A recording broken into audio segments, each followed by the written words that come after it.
네, 안녕하세요. 네, 다시 인사드리려니까 쑥스럽습니다. 한 번으로 끝냈어야 되는데, 하여튼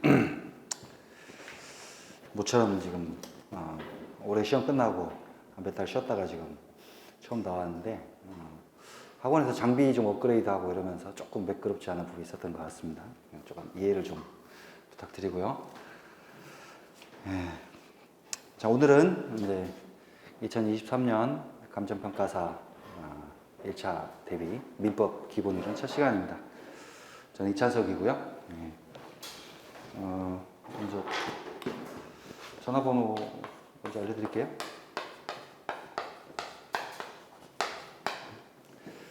뭐 공부하시다가 궁금한 점이 있거나 이런 것들이 있으면 언제든지 연락하시면 됩니다.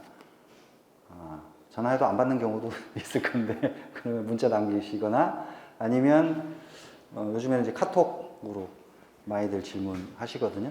그래서 책을 사진 찍어가지고도 이렇게 막 보내시고 많이 하는데 저희가 최대한 빨리 신속하게 답변 드리려고 노력하고 있습니다. 네. 자, 그리고 자, 오늘 먼저 나간 자료 이제 강의계획표가 있고요. 그다음에 민법 총칙 조문체계라고 돼 1페이지 그렇게 돼 있죠. 이제 민법 강의 노트라고 보통 칭하는데 전부 다 나가면 한 120페이지 정도 됩니다. 그래서 조금씩 개정을 하는 부분이 있어서 일단 오늘은 한 18페이지 정도까지 나갔고요. 요거는 이제 종종 이제 강의하면서 보게 되니까 꼭 들고 다니시고, 그리고 기본 강의 이후에도 계속 마지막까지 보는 자료입니다. 그러니까 기본 강의 이후에 쭉 마지막 강의 진행될 때까지 이 자료는 계속 봅니다. 그리고 굉장히 핵심적이고 중요한 내용들이 많아서요. 사실 이것만 쭉 훑어보더라도 어느 정도 민법의 흐름을 좀 잡을 수 있는 이런 부분들이 있어요. 자, 오늘은 첫 시간이니까 일단은 오리엔테이션 같은 걸 좀 잠깐 해야 되겠죠? 하지 말까요? 그래도 달리기 위해서는 좀 워밍업이 좀 필요하니까. 그래서 일단 지금 우리가 민법을 이제 공부하러 왔으니까 이제 민법 과목에 대한 소개를 좀 먼저 드리고요.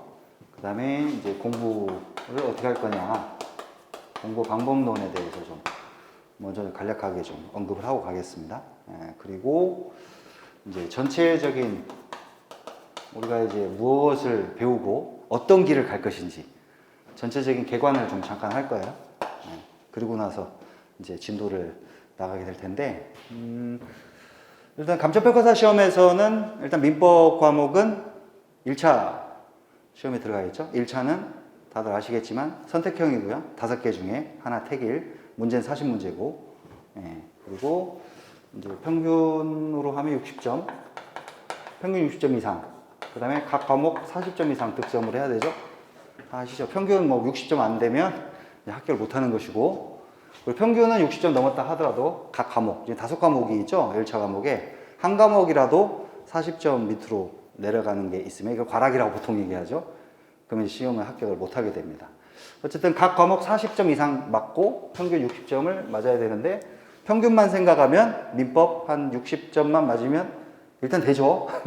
딱 합격만 하려면. 근데 시험이라는 게 항상 생각했던 대로 되지 않고요. 그리고 공부하시면 다 아시겠지만 이제 민법이 나름대로는 전략 과목입니다. 그래서 대개는 민법 과목에서 80점 이상 득점하는 것을 목표로 하고 좀 노력하면 크게 어렵지 않은 수준이에요. 물론 아무것도 안 해도 80점 그냥 맞는다 이런 뜻은 아니고 어느 정도 성실하게 노력을 하면 80점 이상 득점하는 것은 크게 어렵지 않은 과목입니다. 근데 회계나 이런 거는 정말 80점 이상 맞으려면 무지하게 힘들다고 하더라고요.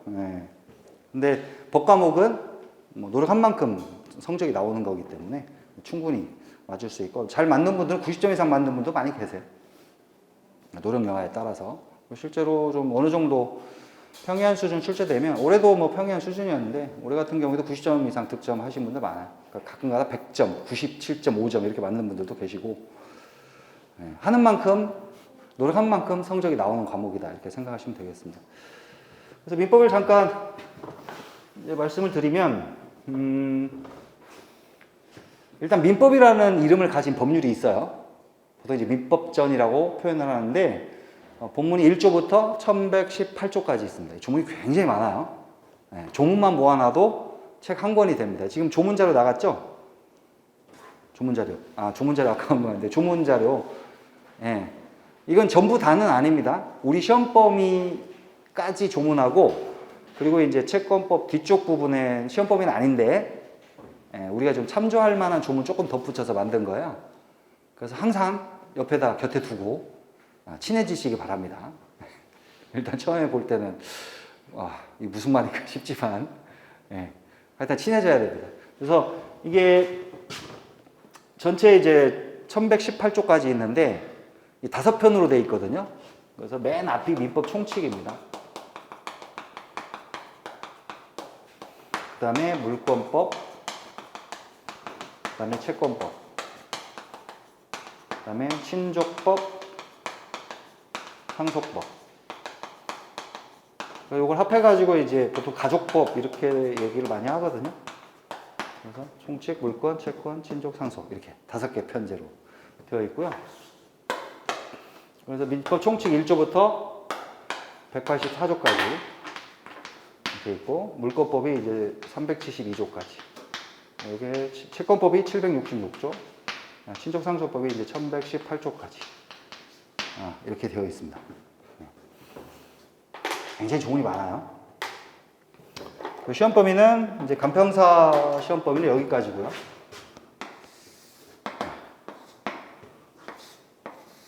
여기까지. 그래서 여기서도 이제 조금 봐야 될 부분들이 있긴 한데요. 일단 여기 조문은 거의 달달달 외우듯이 숙지하셔야 됩니다. 시험에 조문만 가지고 풀 수 있는 문제가 굉장히 많이 나옵니다.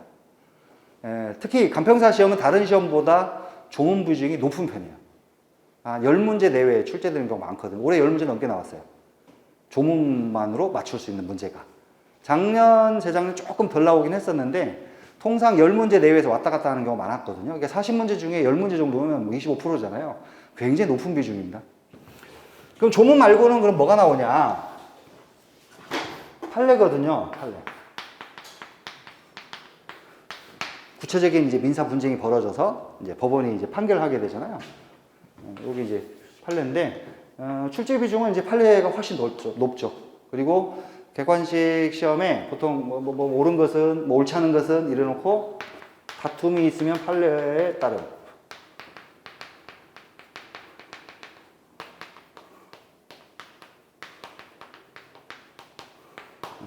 이렇게 돼 있어요. 그래서 사실 사람 간의 분쟁이 발생했을 때 어떻게 해결할 거냐 사람마다 다 의견이 다릅니다.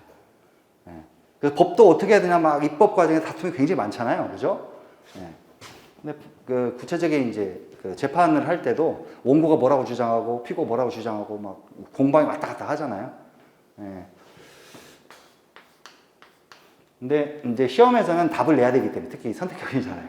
답을 내야 되기 때문에 옳은 것은 그러면 판례에 따라서 판례의 태도에 부합하는 지문이면 옳은 거, 판례의 태도와 다른 것이면 틀린 거 이렇게 되는 거거든요. 그래서 판례를 많이 친하게 익숙하게 보셔야 됩니다. 뭐 공부하는 건 이 정도고 그리고 그 외에 이제 특별법, 민사특별법이 몇 개 있는데 비중이 그렇게 높지는 않습니다. 그건 이제 차차 공부하면서 보기로 하고 가장 기본으로 봐야 되는 게 이 조문하고 판례다 이렇게 생각하시면 되겠습니다. 근데 이제 처음에 민법 공부할 때 혹시 지금 민법 처음이다. 그래도 안 계시네? 괜찮아요. 누구나 처음은 다 있습니다. 네. 근데 좀 처음에는 힘겨워하는 부분들이 좀 있어요. 그러니까 간평사 시험에 한정해서 말씀드리면 민법은 이제 처음엔 이제 어렵다. 근데 나중에 웃는다. 시험과 관련해서는. 민법은 과목 자체로 보면 법 중에 가장 방대합니다. 가장 방대하고 가장 힘든 과목이에요. 예. 우리는 이제 민법이 주력이 아닌데 변호사 시험 같은 경우에는 거의 민법이 절반 정도라고 생각하시면 돼요. 물론 점수로는 그 정도 안 되지만 민법 실력이 밑받침되지 않으면 절대 시험에 통과할 수가 없어요. 근데 굉장히 힘들죠. 다른 과목보다. 헌법이나 형법 이런 거보다 어느 정도 이해를 갖게 되기까지 굉장히 많은 시간이 필요한 과목입니다. 이 민법이. 근데 그 이유가요. 처음에 공부할 때 일단 말이 어렵습니다. 말이.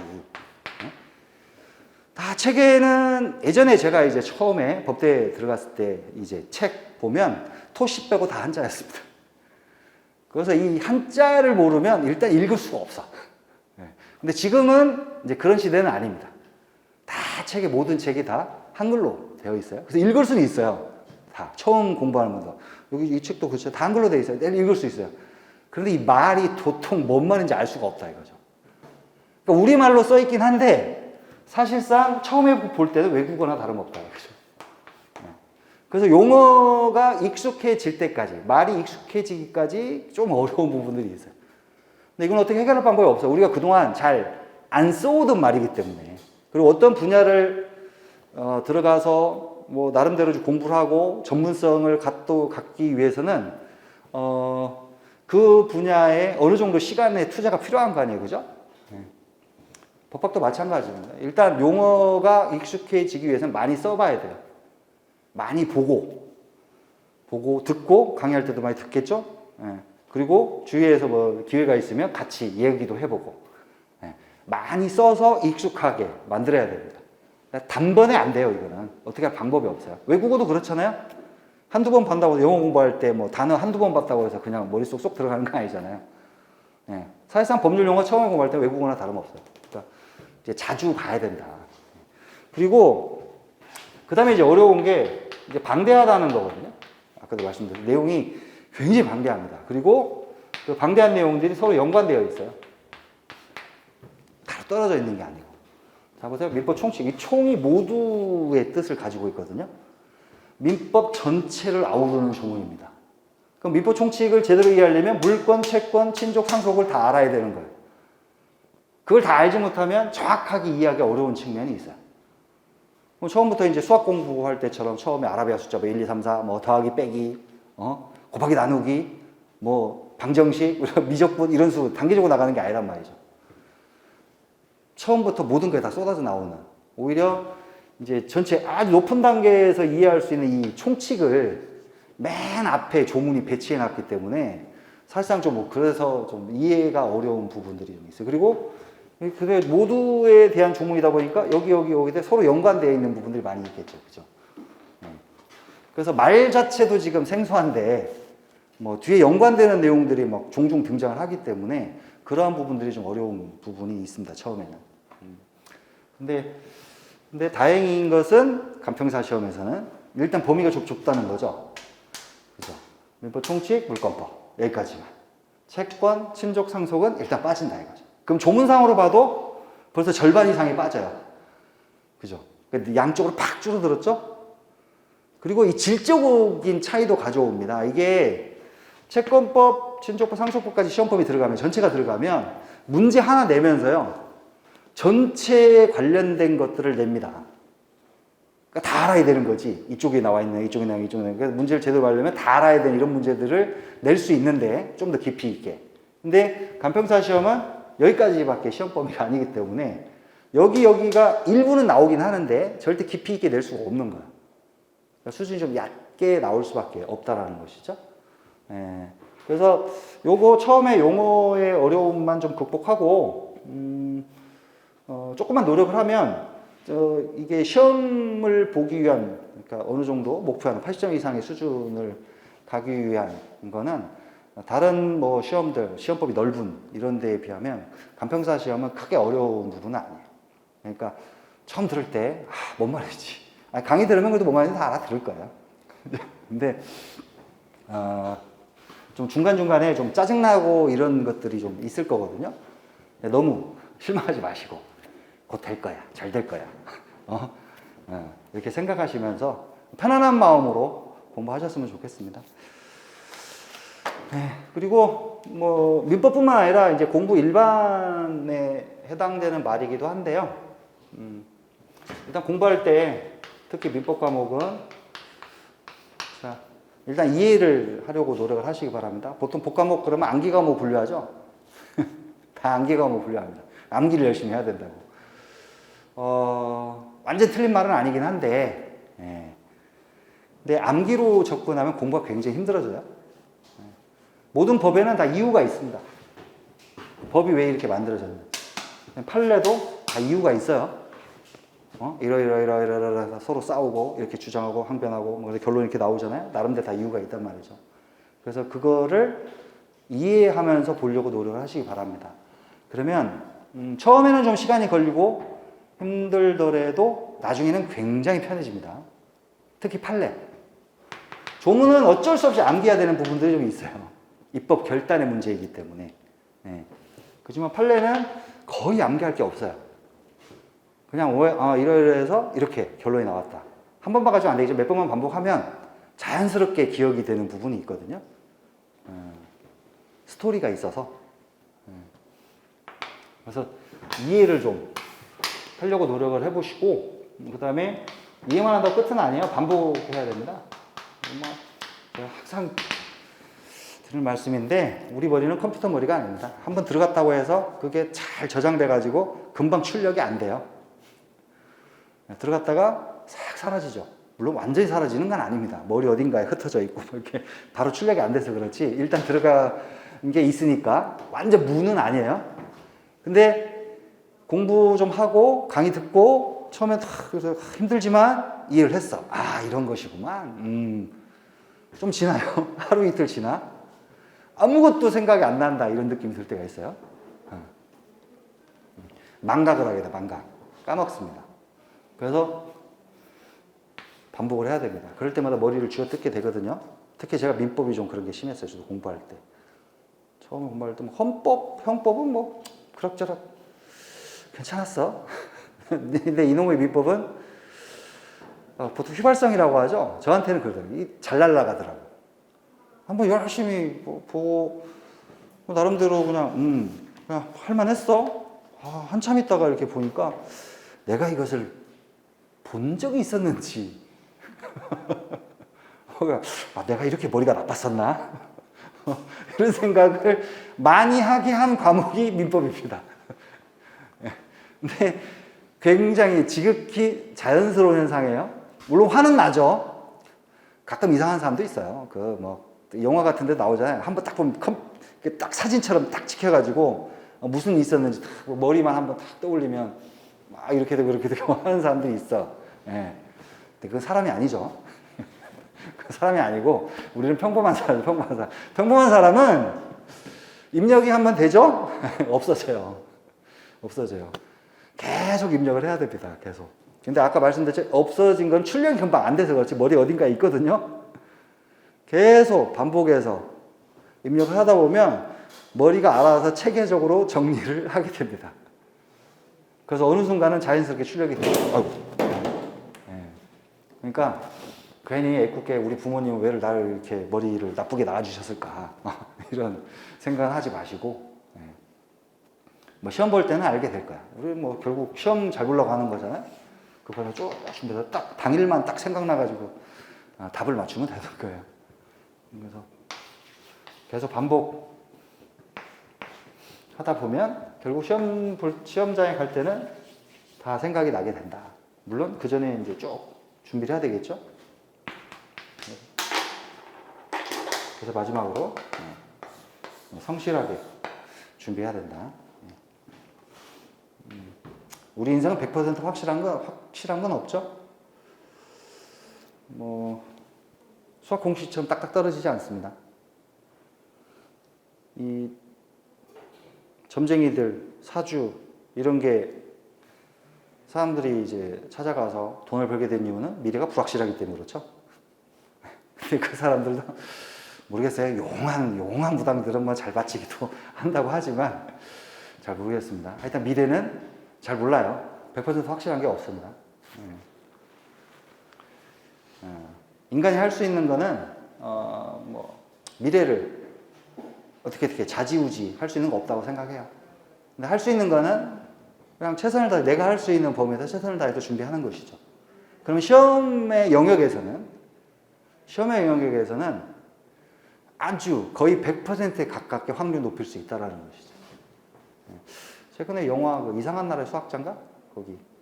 거기에 이제 최민식 안 보셨어요? 한번 볼만한데 거기 최민식 북한에서 넘어온 세계적인 수학자인데 수학이 제일 쉽다고. 그래서 무슨 그런 말도 안 되는 인생을 살다 보면 말이야.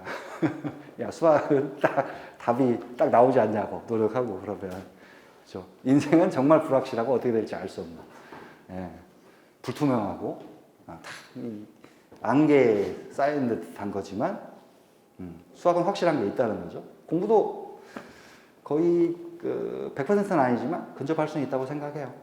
남도 성실하게 준비하면 합격의 99% 이상은 갈 수 있다. 그래서 그동안 쭉 성실하게 잠깐 공부해서는 태가 안 납니다. 그죠?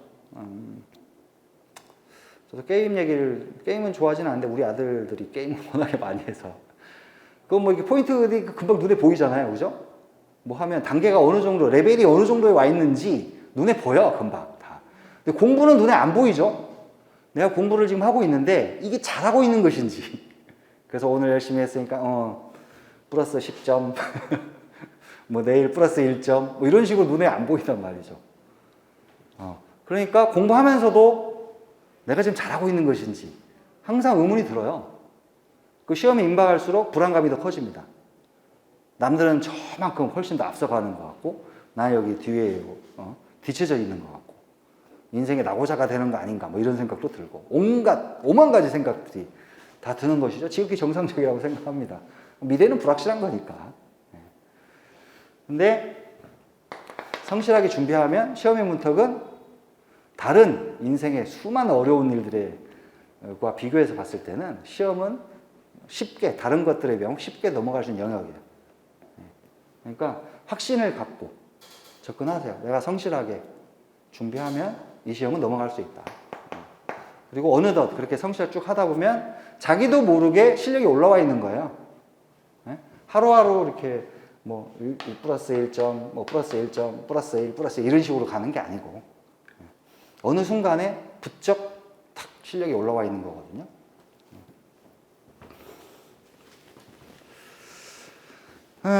그리고 그래서 뭐 오고 말씀드리고 싶고 강의 커리를 좀 잠깐 말씀드리면 계속 이제 뭐 요대로 가는 건데 반복하는 커리로 되어 있거든요. 그래서 뭐 시험 강의는 뭐 모든 강의 커리큘럼을 다 들어야 된다 이런 건 없어요. 다 이제 필요에 따라서 선택해서 들으면 되는데 일단 이제 강의는 기본 이론 강의부터 출발을 하고요. 그 다음에 이제 스피드 강의가 있고, 그 다음에 객관식 강의가 있고, 핵심 요약이 있고, 마무리가 있습니다. 계속 반복하도록 짜 있는 건데, 기본 이론 교재는 이제 기본서, 민법 총칙, 지금이 책에 몇 판이더라? 13판. 맞아, 13판. 가끔 헷갈릴 때가 있어요. 다른 판이 똑같지가 않아가지고. 민법 총칙은 지금 이제 내가 물권법을 지금 개정하고 있습니다. 그래서 물권법 진도 나갈 때쯤 되면 나올 거고요. 기본 이론은 이제 요걸로 기본서로 하고, 스피드도 똑같습니다. 횟수만 좀 짧고요. 요건 이제 14회. 기본 이론이 18회 일정으로 되어 있고요. 스피드는 14회. 객관식은 이제 16회인데, 이제 객관식 민법 책이 있습니다. 이게 지금 작년까지 15판이었는데, 올해 이제 가을에 낼 건데요. 16판으로 할 거고, 그 다음에 핵심 요약 민법이 있습니다. 이거는 이제 올해는 10판입니다. 그러니까 마무리도 이걸로 진행을 하고, 그래서 책은 제가 쓰는 책은 이제 기본서, 요거 세트고, 이렇게. 요거는 이제 한권으로 되어 있습니다. 객관식 민법 책, 그다음에 핵심력 민법, 이렇게 되어 있는데, 제가 권장하는 거는 뭐 기본서하고 요것만 있으면 된다. 말씀드리고, 요거는 옵션이에요, 옵션. 근데 나중에 가면 이제 핵심 요약이 좀 더 책이 얇기 때문에, 요걸로 갈아타기도 해요. 괜찮습니다, 그것도. 그거는 목차 다 똑같거든요. 뭐 쓰는 내용들이 다 비슷하기 때문에 선택하시면 되는데, 근데 처음에 출발할 때 이걸로 보시니까 그냥 나중에 요거 강의 들을 때는 이제 필요하긴 하지만 굳이 뭐 이거를 주력 교재로 또 할 필요는 없어요. 근데 요거보다 요게 훨씬 내가 보기가 좋다 이런 생각이 드시면 요거하고 요걸로 이렇게 세트로 해가지고 보셔도 괜찮습니다.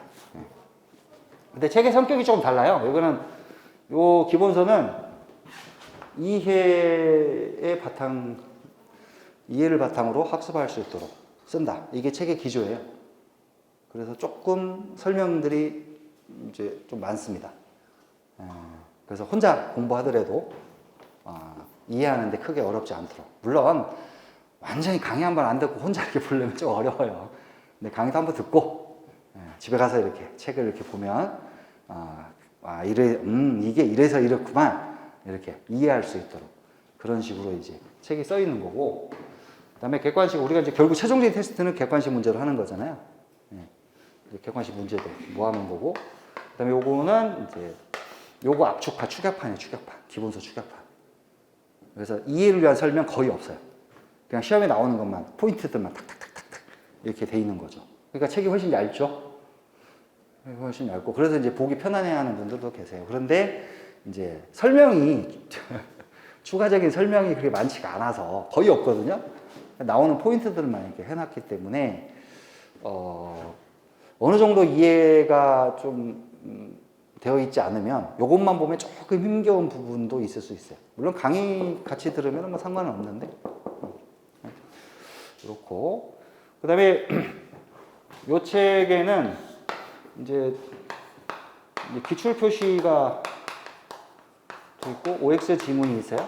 기출 표시는 제가 머릿말에도 썼는데, 간평사 같은 경우에는 2013년부터 22년 시험까지 출제된 거를 다 표시했어요. 그래서 책을 잠깐만 한번 보시면 그 4페이지, 5페이지 정도 볼까요? 5페이지 중간에 불문밀법 있죠? 관습법, 성립요건 및 유효요건. 그래서 방과후 1번, 조금 세 번째 줄에 보면 15, 22 감 이렇게 돼 있죠. 그죠? 2015년, 22년에 출제됐다는 뜻입니다. 그 다음에 그 밑에 보면 19행, 15세 이렇게 돼 있잖아요. 그러니까 간평사 시험에 이미 여러 번 출제된 거는 다른 시험에 표시하지 않았어요. 근데 간평사 시험에는 출제가 아직 안 됐지만 다른 시험에 여러 번 출제되고 있는, 그래서 앞으로 간평사 시험에도 출제될 수 있고 유력해 보이는 거, 이런 것들은 좀 표시를 좀 해놨어요. 그래서 행 이렇게 되면 행정사 시험이고요. 세 이렇게 되면 세무사 시험, 변 이렇게 되면 변리사 시험. 앞에 머리말에 다 써 있어요. 그래서 약어들은. 그래서 이런 표시들이 있고, 그다음에 OX 지문들 이렇게 이렇게 시험 문제가 나온다. 이렇게. 그래서 각주 3번 보시면 뭐 헌법상 대통령 긴급 재정명령은 법원이 될 수 없다. 틀렸고, 뭐 2002년 간평사 헌법의 체계를 공포된 민사에 관한 조약은 민법 법원이 제한다. 틀렸고, 이런 지문들. 그러니까 실제 기출된 지문들. 근데 기출됐다고 해서 다 넣은 건 아니에요. 여기 제가 OX 지문은 굉장히 신중하고 시간을 오래 들여서 엄선해가지고 뽑는 거예요. 그래서 실제 OX 지문과 관련된 쟁점하고도 한 70점, 낮게 잡아서 한 60점 정도는 맞을 수 있어요. 60점, 70점 정도 맞을 수 있습니다. OX 지문만 정확하게 체크하더라고요. 굉장히 시험에 많이 나오고 기본적인 것들이기 때문에 공부할 때 특히 좀 유의하시기 바랍니다. 그래서 이걸 다 할 때마다 거의 막노동 수준이거든요. 그렇지 않겠어요?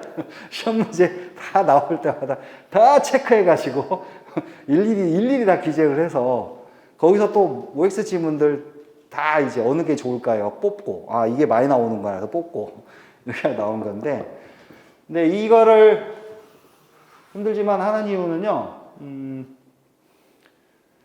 시험 볼 때, 공부할 때 효율성 문제인 거죠. 여기 나와 있는 내용 다 알면 좋은데, 우리가 민법만 공부하는 게 아니기 때문에, 그죠? 나름대로 강약 조절이 필요하다는 거죠.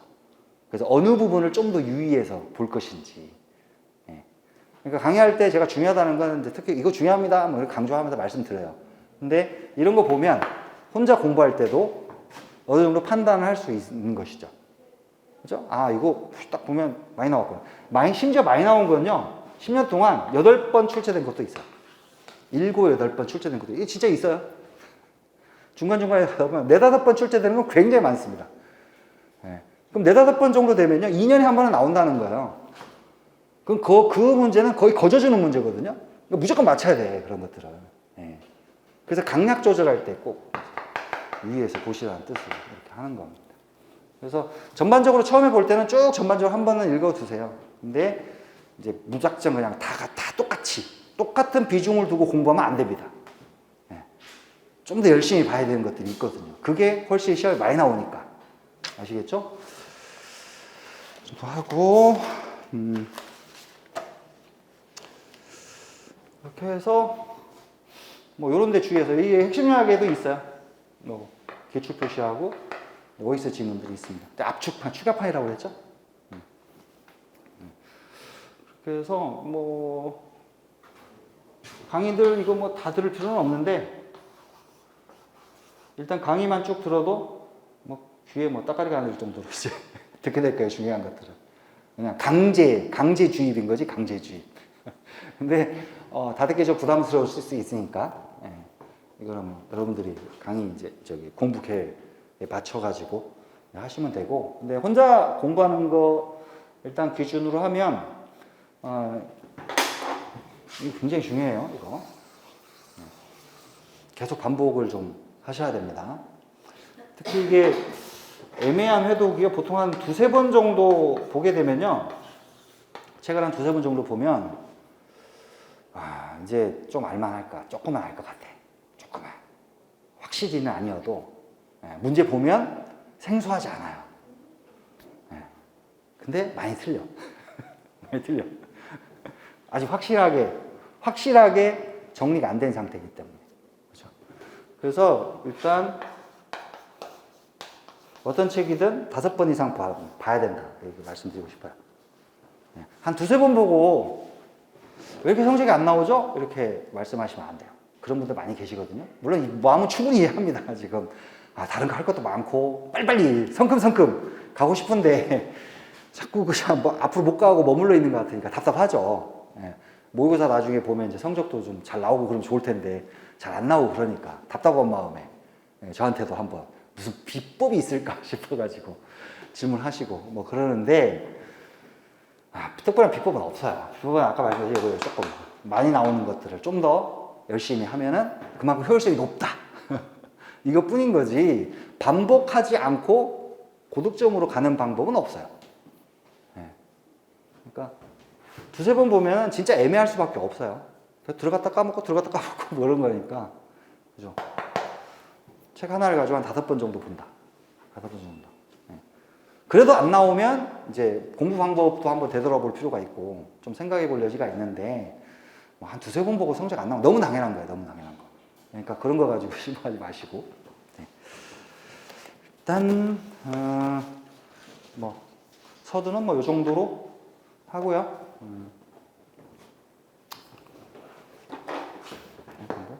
반복하려면 성실하셔야 돼요.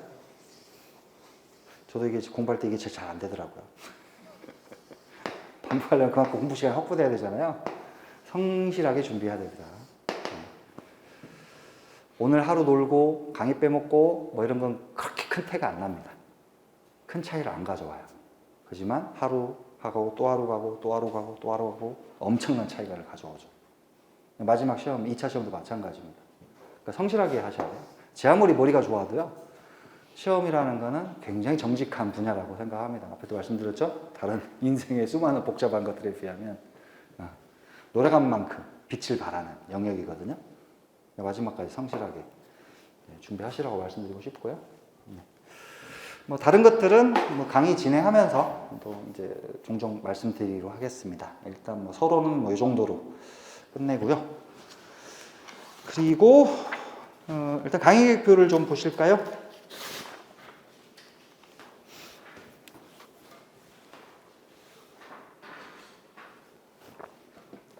일단 강의 일정은 오늘부터 이제 9월 2일까지 금요일 날 오후 저녁에 하게 되고, 강의 목표 특징 뭐 이미 다 말씀드린 건데 이제 이해를 바탕으로 한 학습을 지향한다. 그리고 사례를 많이 볼 겁니다. 이제 여기 강의 노트에도 사례들이 굉장히 많이 들어가 있어요. 가불병 이런 것들. 근데 그게 어쩔 수 없이 설명을 드리려면 갑, 월 이렇게 막 쓰게 되거든요. 근데 이제 요걸 쓰게 되면 많은 분들이 이제 필기하느라고 설명을 좀 잘 못 듣고, 그리고 또 필기하는 과정에서 오기가 발생하잖아요. 잘못 적고 이런 것도 발생하고, 그래서 일단 실명에 집중하시라고 노트를 만들어서 나눠드리는 겁니다. 모든 걸 다 하지는 않지만 그래도 이제 핵심적인 것들은 좀 들어있어요. 특히 그리고 중요한데 이해하기가 만만치 않은 부분들. 그래서 요거 계속 반복해서 보시면 굉장히 좀 도움이 많이 될 겁니다. 그러니까 요거는 그래서 계속 좀 갖고 다니시고, 그다음에 마지막 4번 매주 모의고사 봅니다. 모의고사는 그냥 특별한 형식으로 무슨 여기 OMR 카드에다 막 기재하고 이러는 건 아니에요. 그냥 강의 시작 전에 30분이나 1시간 전쯤에 그냥 문제 나눠드리고요. 스스로 한번 체크해 보는 거죠. 지난 시간 진도 나간 것까지 문제 나가거든요. 특히 기출문제, 기본 강의할 때는 기출문제 중심으로 나갑니다. 특히 최근 간평사 기출문제. 그러니까 문제가 어떻게 나오는지를 좀 어느 정도는 알아야, 지금 우리가 처음 공부하지만 그래도 문제들이 이렇게 나오는구나, 이런 것들을 봐야 공부를 어떻게 해야 되겠구나. 저도 뭐 말씀을 드리지만 본인들이 스스로 이제 판단할 수가 있잖아요. 문제가 이렇게 나오니까 어느 정도로 준비하면 되겠구나. 이런 감도 좀 가질 수가 있고, 그리고 이제 공부한 거 한 번씩 반복이에요. 반복 과정의 하나입니다. 모의고사도 일주일만 지나도 기억이 가물가물해지거든요. 그러니까 완전히 까먹기 전에 다시 한번 체크를 해주는 거죠. 그래서 이거는 역시 뭐 강제할 수 있는 성격도 아니고 한데, 하여튼 빠지지 않고 보시기를 권해드립니다. 굉장히 큰 차이를 가져옵니다. 이 문제들을 계속 강의 때마다 풀어보는 것과 좀 이제 바쁘니까 그냥 팽개치고 이렇게 하는 것과는 나중에 가면 굉장히 큰 차이를 가져와요. 저도 이거 모의고사 이제 만들어서 물론 기출문제 중심으로 합니다만, 이제 문제 선정하고 해설 달고 뭐 이렇게 편집하고 굉장히 시간들을 많이 잡아먹어요. 근데 이게 굉장히 도움이 많이 된다라는 분들 이야기도 많이 들었고, 합격 수기 같은 데도 뭐 이거 많이 나와요. 모의고사가 도움이 많이 됐다고. 그럴 수밖에 없죠. 그래서 실전의 문제들에 계속 반복하는 거니까요. 굉장히 도움이 많이 됩니다. 그러니까 꼭 풀어보시고, 만약에 강의에 늦게 오셔가지고 바로 못 풀어보셨으면 집에 가셔서라도 한번 꼭 풀어보시고 넘어가시기 바랍니다. 보관하고 이럴 필요는 없어요. 문제들은 객관식에 다 있거든요. 다 있어요. 없는 문제도 가끔 있긴 있는데 아마 굳이 객관식에 수록하지 않아도 되기 때문에 그냥 넣어놓은 거고. 하여튼 뭐 모으고 이럴 필요는 없습니다. 계속 연습이니까. 이거는 제 강의 끝까지 문제가 계속 나갑니다. 처음에는 그렇게 많은 문제가 나가지는 않을 거예요. 처음에 회당 한 10문제에서 많아도 20문제는 안 넘어갈 겁니다. 10개에서 15개 정도? 많아야 이 정도 나갈 거고, 스피드 때는 조금 더 이제 나갈 거고, 객관식 문제 푸니까 많이 안 하는데, 이제 여기서도 그래도 한번 이제 책에 있는 문제하고 또 한 번씩 문제 프린트된 거 풀어가 다르잖아요. 그래서 한 10문제 정도? 10문제 내외 정도는 또 나가고, 여기 때는 굉장히 많이 나갑니다. 거의 하프 모의고사 수준이죠. 못해도 한 20-30문제씩은 매주 나갑니다. 매주. 이제 시험 직전이니까 한 30문제 가까이 정도 냅니다. 근데 너무 많이 하면 이제 부담이 되기 때문에 문제 풀고 강의도 듣고 해야 되니까, 그래서 한 20문제, 30문제 정도, 30문제 가까이 정도 이렇게 나가게 돼요. 그러니까 그것만 풀도 굉장히 많은 문제를 풀어보게 되는 거죠. 좋고, 자, 일단 이 정도로 하고요. 강의 노트를 좀 보시겠습니다. 민법 총칙 조문책이라고 되어 있는 거. 좀 여기 한번 살펴보고 갈게요. 뭐 어떻게 되어 있는지. 총칙. 1조부터 184조까지 있거든요. 근데 맨날 민법 일반, 민법 법원이라는 제목으로 1조가 있어요. 그래서 민사에 관하여 법률의 규정이 없으면 관습법에 의하고 관습법이 없으면 조리에 의한다. 이런 규정이 있는데, 이제 이 부분은 나중에 다시 설명드리겠지만, 민사 재판을 할 때 무엇에 근거해서 재판할 것이냐. 여기에 대한 규정입니다. 그래서 법률이 있으면 그에 따르고, 성문화된 법이 있으면 법이 따르고, 성문법이 없으면 관습법, 관습법이 없으면 조리. 이렇게 되어 있는 거고요. 그 다음에 이제 권리와 의무를 이제 기본적인 것들을 공부합니다. 권리가 뭐고 의무가 뭐고, 권리는 또 어떤 것들이 있고. 처음에는 막 수많은 권리들이 나오니까 다 이해하기는 어려울 거예요. 근데 개괄적으로 하면 이런 권리들이 있구나.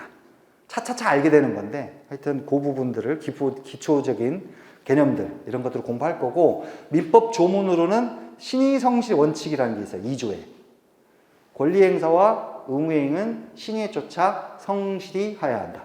공부에도 이렇게 성실해야 된다고 했죠? 모든 법에 신의칙이 있어요. 신의에 쫓아 성실. 그리고 이제 권리 주체 나오는데, 처음 권리 주체에서 배우는 개념이 권리 능력이라는 겁니다. 권리 능력. 그래서 공부하다 보면 능력이라는 말을 굉장히 많이 접하게 되거든요. 근데 능력은 어떤 지위 내지 자격, 이렇게 생각하시면 돼요. 어떤 지위 내지 자격. 그럼 권리 능력 뭐냐? 권리를 가질 수 있는 지위 내지 자격. 네. 지금 우리 학원 건물이 있죠? 학원 건물에 누구 거냐? 소유권이라고 하는 권리가 있단 말이죠. 민법 211조에 그 소유자는 자기 소유물을 법률의 범위 내에서 사용, 수익, 처분할 권리가 있다, 이렇게 되어 있습니다. 그러니까 우리 소유권 다 아시죠? 법을 공부하지 않아도 나의 소유물을 어떻게 할 수 있느냐. 필요에 따라 쓰고, 남한테 빌려주고 싶으면 빌려주고, 없애고 싶으면 없애고, 팔고 싶으면 팔고, 이렇게 하는 것이죠. 근데 이 소유권이라고 하는 권리가 있는데, 이 소유권이라는 권리의 주인이 될 수 있는 지위 내지 자격을 누가 가지느냐. 이게 권리 능력의 문제입니다. 그러니까 이 건물의 소유권자가 누구냐하고는 다른 문제예요. 이 건물 소유권자가 누구냐의 문제가 아니고, 이 건물의 소유권자가 될 수 있는 지위 내지 자격은 누가 가지느냐. 이게 권리 능력의 문제예요. 아이고. 그래서 민법상 권리 능력자는 자연인과 법인이 있습니다. 그러니까 자연인은 보통의 사람, 여러분이나 저 같은 보통의 사람이기만 하면 권리 능력이 있는 거죠. 이 건물의 소유권도 가질 수 있고. 그 다음에 사람이 아니지만 법인. 민법상의 법인은 사단법인, 재단법인인데요. 법인도 권리의 주인이 될 수 있다, 이거죠. 여기서 파생하는 게 좀 그렇게 많지는 않은데요. 가끔 시험에 강아지 이런 게 등장하기도 그래요. 강아지 동물이잖아요. 동물이 권리의 주체가 될 수 있느냐? 평상시에 거의 문제가 되지 않는데, 내가 아주 사랑하는 강아지가 있어. 근데 내가 곧 죽을 것 같고, 우리 강아지에게 재산을 물려주고 싶어. 그럼 강아지가 그 소유권을 넘겨받을 수 있느냐? 이 문제, 이런 거 생길 수 있잖아요. 그죠? 권리 능력의 문제. 근데 민법상 권리 능력이 없기 때문에 안 돼요. 안 되고, 다만 비슷한 효과를 가져올 수 있는 재단법인을 설립한다든가 이런 거는 가능한데, 하여튼 요게 이제 권리 능력의 문제이고, 여기에 파생하는 쟁점이 태아가 있어요. 태아. 그러니까 3조예요. 사람은 생존한 동안 권리와 의무의 주체가 된다, 이렇게 돼 있어요. 생존한 동안. 그럼 거기 이제 표시되어 있죠. 출생하면 사람이 되는 거고요. 사망하면 더 이상 사람이 아니죠. 그러니까 사람으로서 생존한 동안 권리 주체가 될 수 있다는 거죠. 그럼 태아는 뭐냐? 아직 출생 전이에요. 사람이 아니죠? 사람이 아니지만 곧 사람이 돼. 특별한 사정이 없으면 출생해가지고 곧 사람이 돼. 어떻게 취급하지? 이 쟁점이 있는 거예요. 이 쟁점이. 그러니까 태아의 권리 능력의 문제. 상당히 중요한 쟁점이고요. 그 다음에 일단 권리주인, 자연인을 먼저 한번 생각을 해보면 권리주인이 될 수 있는 지윈의 자격이 있는데 권리능력자라고 해서 다 재산이 있고 권리가 있는 건 아니죠. 아무것도 없는 사람도 있어. 물론 생판 제로 이런 건 없겠지만 그 재산이 많은 사람도 있고 없는 사람도 있고 그렇잖아요. 그죠? 그래서 자연인이 어떤 구체적인 권리를 취득하고 혹은 의무를 부담하려면 그걸 생기게 하는 요건이 필요합니다. 이런 걸 법률 요건이라고 하는데요. 그 법률 요건에는 저쪽 뒤쪽에 보면 2페이지에 보면 권리변호에서 법률 행위와 법률 규정이라는 게 있어요. 네, 법률 규정.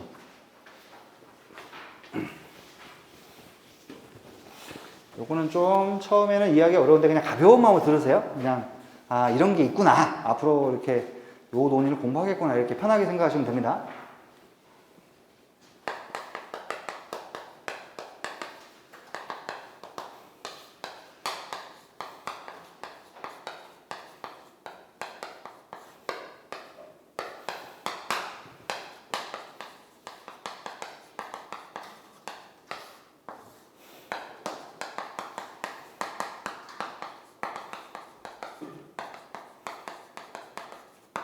그러니까 권리라는 게 있는데 권리를 취득하고 가지고 있던 권리가 변경되고 가지고 있던 권리가 소멸하고 이걸 이제 묶어서 권리 변동 이렇게 하는데 이 권리 변동이라는 효과가 생기려면 그걸 생기게 하는 원인이 필요하다 이거죠. 이걸 법률 요건이라고 부르는 거고 민법상의 이제 법률 요건에는 크게 두 종류가 있습니다. 법률 행위라는 게 있고 법률행위가 아닌 거, 보통 이제 법률 규정. 그러는데 양자의 차이는요. 이 법률행위는 당사자가 원해서 원한 대로의 법률 효과를 가져오는 거. 요거는 당사자가 원한 바와 무관하다. 당사자가 원한 바와 무관하게 법률 규정에 의해서 권리를 취득하고 의무를 부담하는 이런 경우가 있습니다. 요거 먼저 간단한 예를 하나 말씀드리면 갑이라는 사람이 이 부동산을 소유하고 있어요. 소유자. 사망했다. 사망했다. 그럼 아까 잠깐 언급했죠. 사람은 생존한 동안 권리와 의무의 주체가 된다. 사망하면 민법상으로는 권리를 가질 수가 없어요. 그럼 얘가 가지고 있던 이 부동산은 어디로 가지? 법에 정해놓은 게 있다 이거죠. 법에. 우리 법에는 상속이라는 거죠. 상속. 누가 상속이냐? 법정돼 있어요. 잠깐 한번 조문 보시면 천조를 좀 보실까요? 상속 순위 정도는 아셔야 됩니다. 상속법이 우리 시험법은 아니지만 가끔 요게 문제되는 경우가 있어요.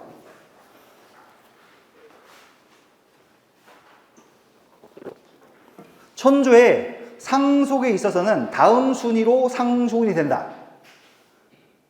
1호 피상속인의 직계 비속. 여기서 피상속인은 돌아가신 분이에요. 상속 당하는 분. 여기 돌아가신 분이 피상속인이에요. 직계 비속. 직계는 일직선으로 연결된, 비속은 아래쪽입니다. 그러니까 나를 기준으로 보면 나의 아래쪽이 비속이에요. 위쪽으로 가면 존속이 되는 거죠. 부모, 조부모 이렇게 하면 존속이고 아래로 가면 아들, 딸, 손자녀 이게 이제 비속이 되는 거죠. 근데 직계는 일직선으로 연결돼요. 일직선으로. 부모님이 있고 삼촌이 있죠. 삼촌은 직계냐? 아니, 반계. 왜 그러냐면 이거는 어디로 가냐면 나와 일직선으로 연결된 게 아니라 여기까지 가려면 부모님으로 갔지. 이렇게 조부모로 갔다가 이렇게 가야 되는 거잖아요. 그래서 1촌, 2촌, 3촌 이렇게 되는 거죠. 네, 이건 반계야. 직계는 이렇게 일직선으로 연결되는. 요게 이제 직계인데, 그러니까 1순위 상속인은 직계 비속이에요. 직계 비속. 아들, 딸. 네. 그 다음에 이 직계 비속이 없으면 직계 존속. 없으면 형제 자매. 형제 자매가 없으면 사촌 이내 반계혈족입니다. 그럼 형제는 이촌이죠? 이촌. 이촌이 없으면 이제 삼촌으로 가는 거죠. 삼촌이 없으면 사촌. 이렇게 되고, 그 다음에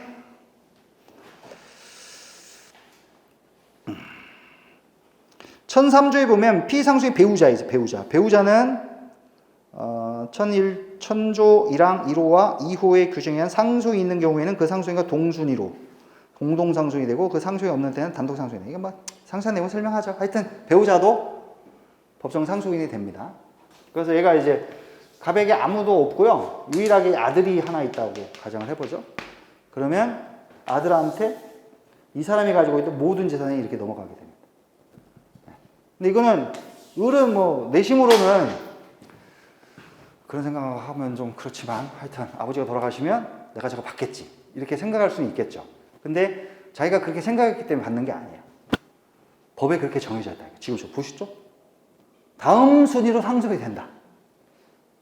이렇게 돼 있고, 천오조 있네. 천오조에 보면 상속인은 상속 개시된 때로부터 피상속인의 재산에 관한 포괄적 권리 의무를 승계한다 이렇게 돼 있어요. 그러니까 법률 규정에 의해서 넘어가는 겁니다. 내가 원해서 넘어가는 게 아니고 법에 그렇게 정해져 있어. 돌아가시면 일정한 인적 관계인 사람이 당연히 넘어간다. 이런 거고, 또 하나 예를 들면, 자, 갑이 지금 건물을 소유하고 있어요. 그런데 부동산에 내놨어. 부동산에. 을은 이제 사고 싶어. 그래가지고 대금을 1억으로 해가지고 서로 사고 팔기로 한다. 이런 걸 매매 계약이라고 하는 거죠. 매매 계약은 매수인 매수인은 돈을 주기로 하고, 매도인은 일정한 재산을 넘기기로 하는 겁니다. 서로 재산끼리 맞바꾸는 건 교환. 얘는 재산을 주는데 아무런 대가를 지급하지 않는다. 그러면 증여 이렇게 얘기하는 거죠. 하여튼 매매는 재산권을 넘기는데 매수인이 이제 그 대가로 돈을 주는, 이런 계약을 의미하는데, 이렇게 매매 계약에 합의를 하게 되면 을은 갑에게 소유권을 넘겨달라고 청구할 수 있게 되는 거죠.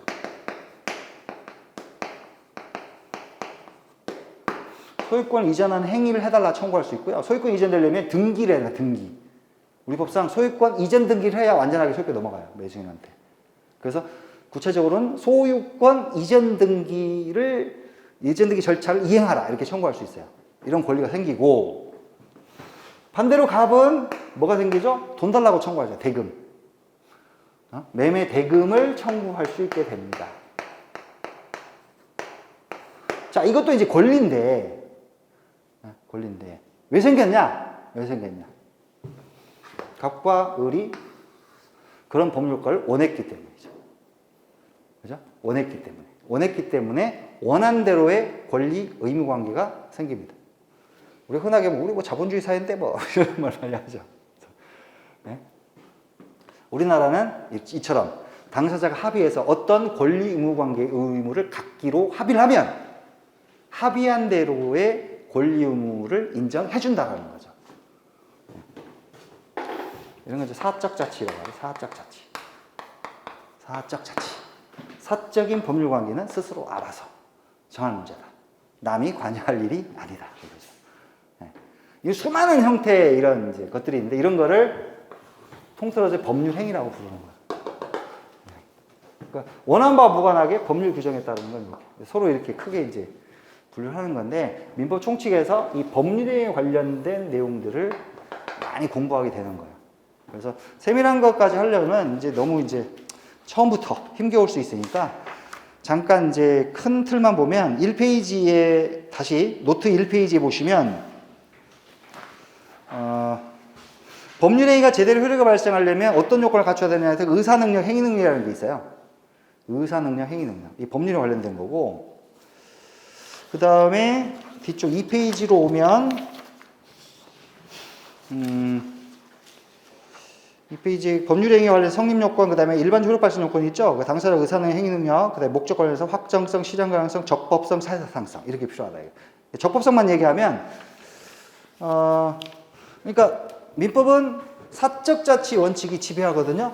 그래서 두 당사자가 우리 서로 어떤 권리 의무를 갖기로 한다 이렇게 합의하면 합의한 대로 권리 의무가 생깁니다. 합의한 대로. 근데 합의하면 모든 게 다 허용되느냐? 그러면 안 되겠죠. 네. 어느 정도 제약은 필요하다 이거죠. 그래서 법이 이 선은 넘어가지 마. 이게 정해놓은 게 있어요. 강행규정입니다. 강행규정. 법에 넘어가지 못하도록 선을 정해놓은 게 있어요. 그래서 그 선 안에 이 선을 넘어가지 않는 범위에서는 다 합의한 대로 효력이 생기지만 선을 넘어가면 효력이 없어요. 네. 그런 제한이 있습니다. 한 가지만 예를 들면 임대차 같은 거 있죠. 임대차 계약을 할 때 존속기간을 몇 년으로 할 거냐. 이거는요. 원칙적으로 사적 자치 생각하면 당사 알아서 정할 문제죠. 근데 옛날에 이제 주택에 대해서 임대차에 대해서 특별한 제약이 없다 보니까 너무 기간이 짧더라 이거죠. 그래서 6개월 단위로 계약을 하고 그러니까 주거의 안정을 기할 수가 없어요. 임차 한번 이사 가고 또 좀 마음에 안 또 이사 가고 또 이사 가고 이삿짐 풀기도 전에 또 이사 가고 도저히 생활의 안정을 기할 수 없다라는 거죠. 그래서 주택 임대차 보호법이라는 특법을 만든 거죠. 전두환 정권 시절에. 그래서 최단 존속기간 1년을 정해요. 1년. 그보다 장기는 정할 수 있어. 근데 1년 미만으로 정한 건 무효야. 법이 그렇게 정해놓은 거죠. 네. 그래서 이런 게 강행 규정이죠. 그러니까 1년 넘어가서 정하는 건 상관이 없지만 밑으로 정하는 건 효력이 없다. 그다음에 노태우 정권 때 2년 늘어났어요. 2년. 그러다가 최근에 이제 2+2가 됐죠? 네, 이런 것들. 이런 것들이 이제 입법 정책의 문제인 거죠. 그러니까 기본적으로 사적 자치인데 이게 내버려 두니까 너무 문제가 많더라. 그래서 국가가 이제 관여를 하는 분야가 있는 것이죠. 네. 그래서 그런 게 있는 경우에 그걸 넘어가면 안 됩니다. 네. 그런 문제가 있고, 그 다음에 의사표시와 관련해서 뭐 의사표시가 일치화되고 의사결정은 하자가 없어야 되고 뭐 이런 내용들이 있어요. 그런 내용들 쭉 있고, 그 다음에 이제 법률 관련해서 대리의 문제, 그 다음에 조건과 기한 뭐 이런 것들이 있습니다. 이게 여기 민법 총칙에서 가장 많은 내용을 차지하는 것들이죠. 그리고 맨 마지막에 소멸시효라는 것이 있고, 이거는 법률 규정에 의한 권리 변동입니다. 어떤 권리가 있는데요, 오랫동안 행사하지 않으면 권리 불행사라는 사실상태, 이게 어느 정도 기간이 경과하면 권리 자체가 소멸해 버리는 거예요. 이런 내용들이 있습니다. 또 다시 앞으로 가서 처음엔 자연인, 법인이 있는데 자연인과 관련해서 이제 권리 능력에서 태아 문제 공부하고 의사 능력, 행위 능력 공부하고, 그래서 여기에서 제한능력자라고 하는데 미성년자, 피성년자인, 피한증후인 이런 걸 공부해요. 그 다음에 사람이 있는 곳 주소, 그다음에 부재재산 관리, 실종 선고 뭐 이런 것들 파생쟁점으로 공부하게 되고요. 그 다음에 법인, 그 다음에 이제 권리의 객체에서 물건. 소유권이 성립하려면 물건이 필요합니다. 그러니까 소유권이라는 권리는 어떤 물건을 지배할 수 있는 권리이기 때문에, 그래서 이 물건이 되기 위한 요건이 어떻게 되느냐? 98조에 있고, 뭐 물건에는 부동산과 동산이 있거든요. 그래서 99조, 그다음에 주물과 종물, 오물과 과실 뭐 이런 것들, 이런 게 있어요. 그 다음에 이제 쭉 아까 말씀드렸듯이 그 다음에 이제 목적, 의사표시, 대리 뭐 이런 것들 쭉 공부하게 됩니다. 하여튼 요렇게 구성돼 있어요. 이렇게 처음에 뭐 이거 하려면 한정없이 길어지니까 대충 민법 총칙이 이런 구조로 돼 있구나. 이런 걸 하겠구나 이렇게 생각하시면 됩니다. 일단 여기까지 하고 시간이 많이 됐네요. 자, 10분 정도 쉬었다가 이제 책으로 한번 들어가 보도록 하겠습니다. 네, 잠시 쉬겠습니다.